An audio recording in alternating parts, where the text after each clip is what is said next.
What does it mean to pass on the torch when you are not ready to let go?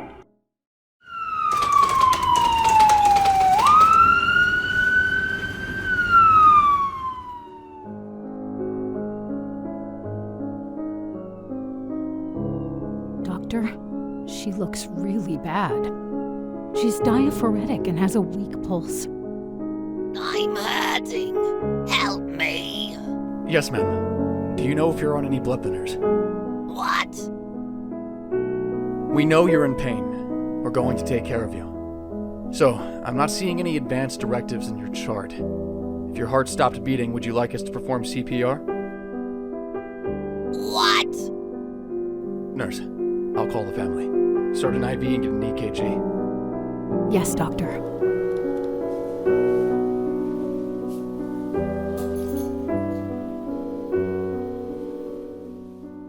Hello there.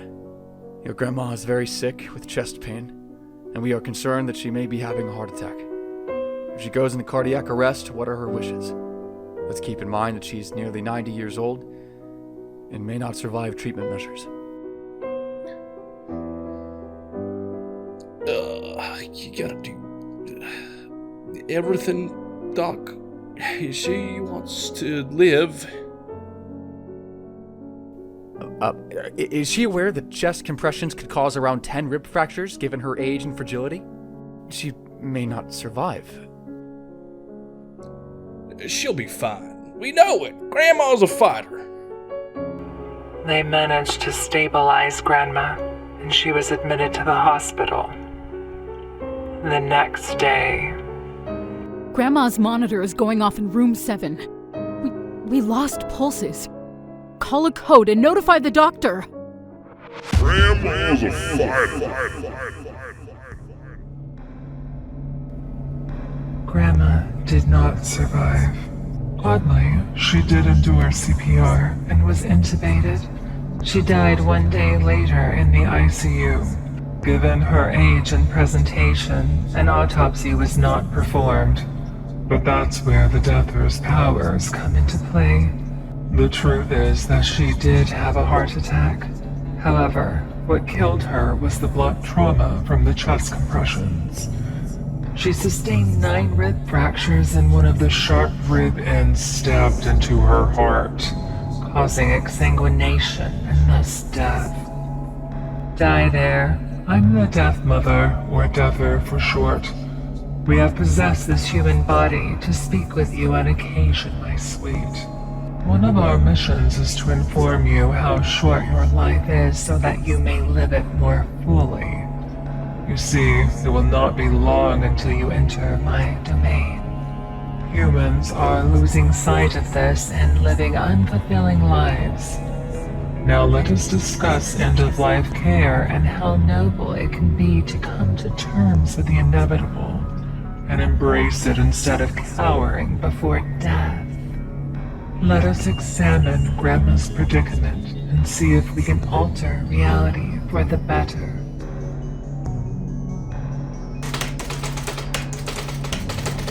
Chapter 1. Grandma's Life. Grandma undoubtedly had a tough life. She survived through the tumultuous times of World War II and the nuclear fears of the Cold War. Generally speaking, the progenitor will always have a more difficult time than those that come after.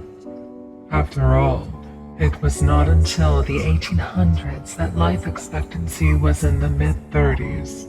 And before that, the bubonic plague wiped out as many as 50 million people in the 14th century. Is it not marvelous that the human species have survived this long? But with the increases in life expectancy, due primarily to sanitation, antibiotics, vaccines, people have been able to drone out thoughts on the matter of their mortality. Additionally, there are more ways than ever to distract oneself from these existential questions. This has bred a weakness in mankind. They push off the consideration until senility hits them and they end up in a nursing home, not even recalling their own name. Your cells, biologically and technically speaking, are alive. But are you really still alive? Nursing homes account for one of the most abusive facilities man hath created. According to the World Health Organization, 1 in 6 elderly people over the age of 60 will have received some form of abuse in the community setting. Types of abuse can include nursing home neglect, leading to bed sores and such, as well as physical, emotional, financial, and even sexual abuse. In 2019, a nursing home chaplain in Illinois pleaded guilty to sexual assault of an elderly individual who was around 80 years old at the time. Does Grandma not deserve better than this? The viewer may ask the question, when would someone even need consideration of assisted living like nursing homes? That brings up the consideration of what someone's age means. Have you ever known anyone who is around the age of 80, but looks like they are in their 50s, or vice versa? Someone who is younger, but looks 20 years older than their age. That is because of the difference in chronological age versus biological age. Chronological age is simply your given age related to your date of birth, while biological age is a cluster of factors that determine your body's functionality and risk of mortality. Biological age weakens with oxidative stress, which occurs when your body has difficulty producing antioxidants against free radicals.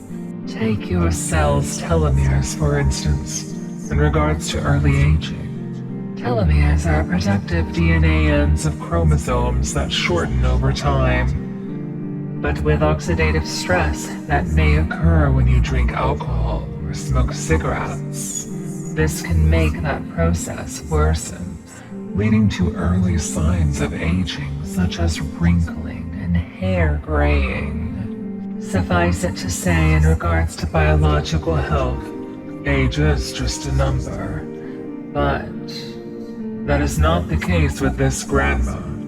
This grandma's biological age is 90 as well, and as we shall discuss subsequently, there is a time to bloom and a time for doom. Chapter 2: Grandma's Selfishness. Regardless of how many medical breakthroughs may occur, know this: medicine delays, not denies. No matter how much you try to hide from it, death is unavoidable. To be born, you must have a mother. You may not like your mother or have the best relationship or even know her, but that is an unavoidable aspect of life. Similarly, to die, you require a death mother. After all, there are but 2 certainties in life. 1, that you shall die, and 2, you have the finest death mom. Now, Grandma fears death. All she has ever known is life, and she does not want to let go. She worked most of her life and now enjoys many pleasures. Grandma simply knows that all of the chronic pain she feels, inability to have a bowel movement, and difficulty moving will be easily cured with just 1 more pill or 1 more television commercial detailing a new walker. She does not want to think about dying, and she doesn't. Shortly after, senility kicks in with all the mind-numbing TV Grandma watches. She is now a purposeless husk. Grandma has become a burden on society and her family. Adages such as respect your elders and with age comes wisdom may come to mind. But the elderly who are unwise to death deserve no such respect. Unfortunately, this is a common scenario in the United States. the country that lives to work. You see, here, commonly people are enamored by materialism, purchase beyond their needs, then find themselves in debt and work most of their lives until they can deposit Social Security checks to finally begin to live. Right when they are about to die, with the remembrance that you shall die, this foolish way of life can be avoided. Knowing how ephemeral this life is, you could quit your dreadful, dead-end job and focus on doing what actually gives you purpose. But your family and co-workers would think you are crazy for this. No. They are all indoctrinated in this system of false security. They watch the same ads for new cars and questionable jeans. They hear of the new advancements that will make things even easier to distract themselves from the truth. Break free from this illusion, my sweet, before it's too late. It may be too late for Grandma. Let us examine the politicians as an example. The average age of the Senate is around 65. This is akin to the harvest being led by the husks. They truly make decisions that will not impact their lives personally. Is this a good way to run a country? And a common sentiment worldwide continues to be said, people just aren't having babies anymore, they say. And how are we going to take care of the elderly? Let's dispel these foolish statements. If you procreate as a means to have someone take care of you when you age, you had children for the wrong reason. End of story. Now on to the matter of why fertility rates are declining. This actually correlates to humanity's rising education and wisdom. People are becoming disillusioned with status norms and living more individualistically. What is more, childcare and housing are becoming more unaffordable than ever, and with economic uncertainty, people are choosing to delay or not have kids at all. Perhaps the same elders who sit in power have woven the conditioning through their self-serving laws that have led society to this outcome. Did you know that well over 1 out of every 3 US dollars in federal spending goes to elderly care, including Social Security and Medicare programs? Yet there is little support or assistance to teach the elderly on accepting death or taking care of their bodies, so they wouldn't need such assistance.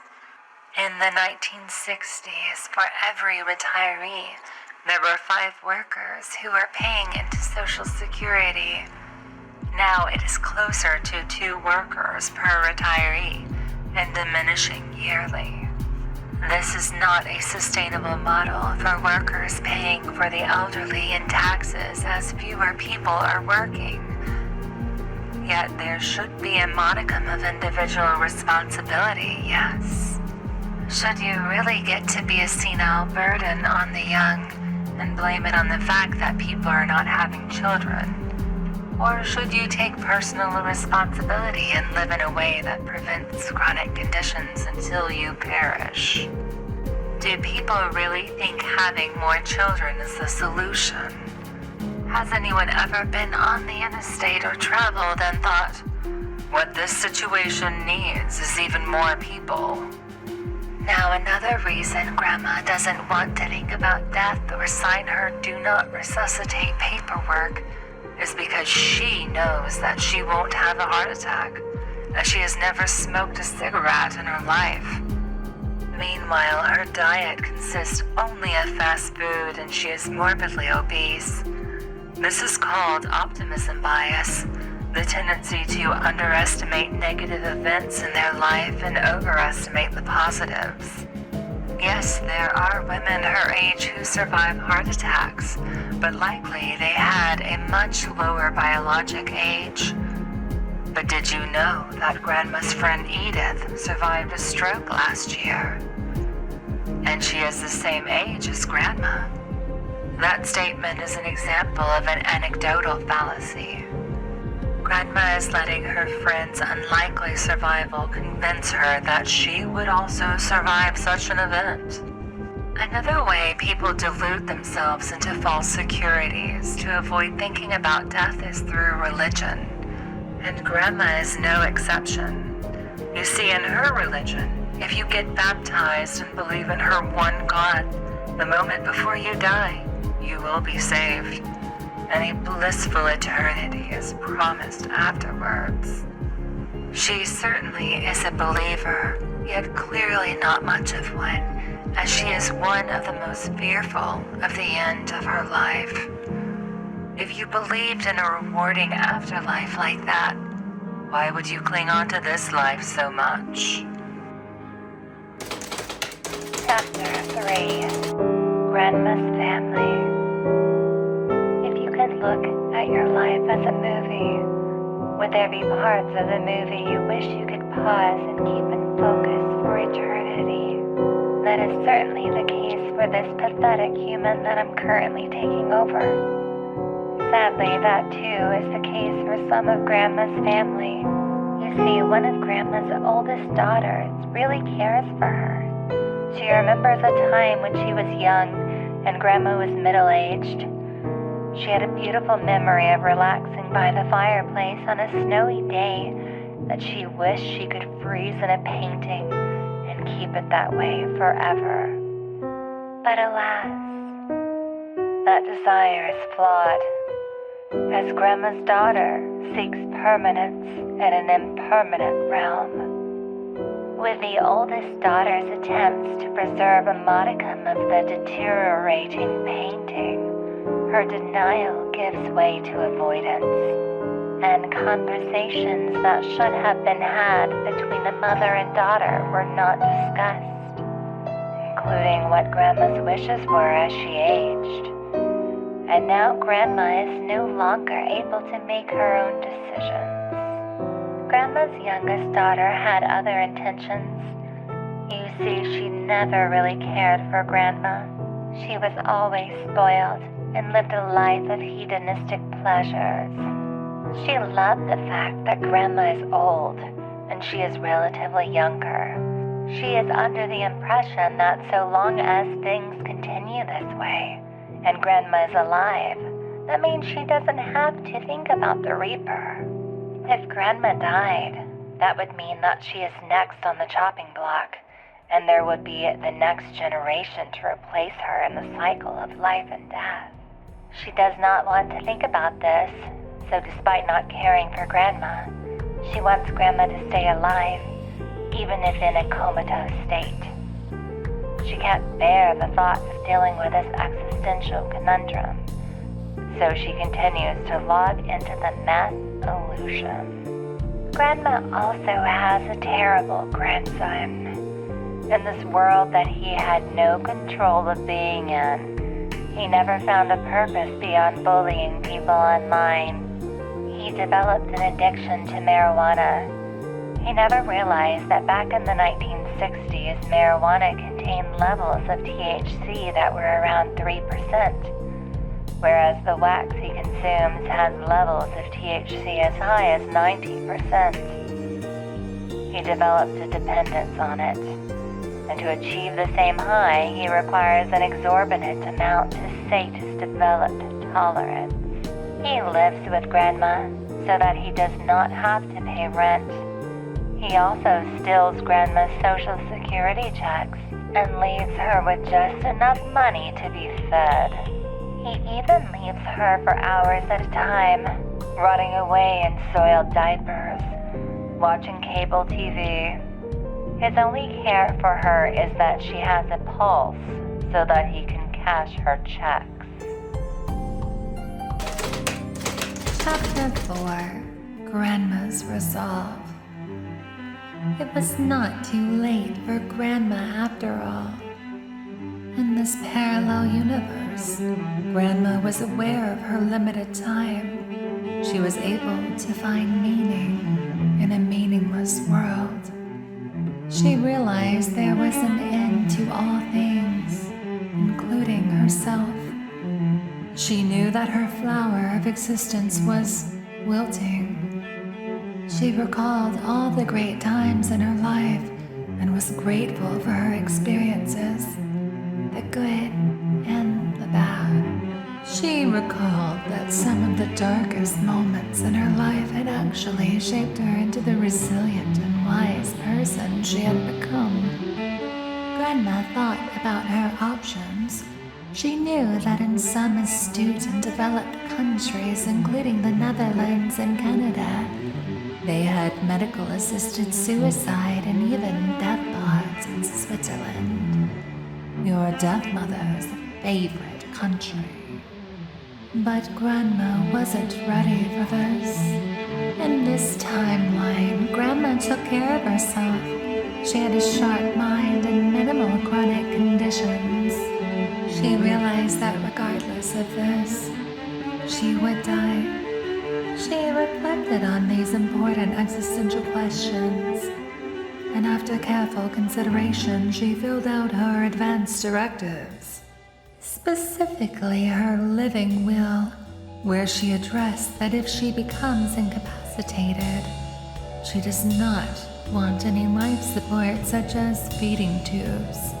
She also signed a DNR form which stands for Do Not Resuscitate. If her heart stops beating, this notifies the healthcare team not to perform CPR. Grandma had these hard discussions with her family, and they ultimately respected her decisions. Time passes and a faintly familiar scenario arises.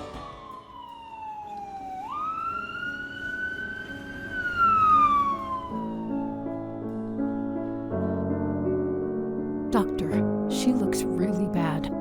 She's diaphoretic and has a weak pulse. I'm hurting. Help me. Yes, ma'am. Do you know if you're on any blood thinners? What? We know you're in pain. We're going to take care of you. I'm seeing your code status is DNR. Is that correct? What? Oh, yes. If something happens, just make me comfortable. Nurse, I'll call the family. Start an IV and get an EKG. Yes, doctor. Hello there. I'm sorry to inform you your grandma is very sick with chest pain, and we are concerned she may be having a heart attack. I'm seeing that she is DNR and does not want any interventions if she becomes incapacitated. Is that correct? Yes, Doctor. Those are her wishes. Please make her comfortable. We will give her pain and nausea medications as needed and give the best care we can to your mother. Thank you. We'll be on our way soon. Grandma passed peacefully later that day. Her final thoughts were of that snowy day her family, who usually were arguing, gathered by the fireplace and relaxed together calmly, including her kind oldest daughter, spoiled younger daughter, and selfish grandson. No steg stupid mea cara. What are your thoughts on end-of-life planning? Do you feel Grandma made the right choice? If you have ever thought about your own death, you should make peace with it now instead of avoiding it. Prepare your advanced directives today. And for those fortunate enough to have a relationship with non-senile grandparents, listen to their stories and life experiences. Call Grandma after this video. Life is short. Finally, we leave you with this. You do not know what happened before you are currently living now, and you do not know what will happen after you are long gone. You did not fear the unknown before your existence. There is no reason to fear what may come after. Especially with our guidance, my deadly beloved. Help support your dead mother and allow her powers to grow. Join the Deathers Patreon today for exclusive deathly benefits and rewards like the following thanatophilic supporters.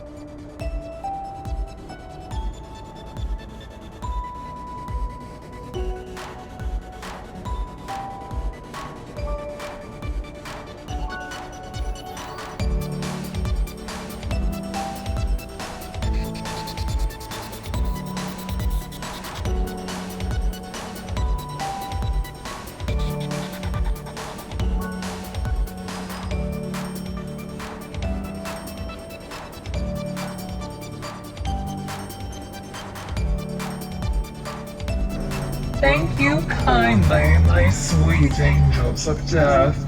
Another way to make peace with death is to spend time with your death mother. Watch this video next, my dear. You desire it, do you not?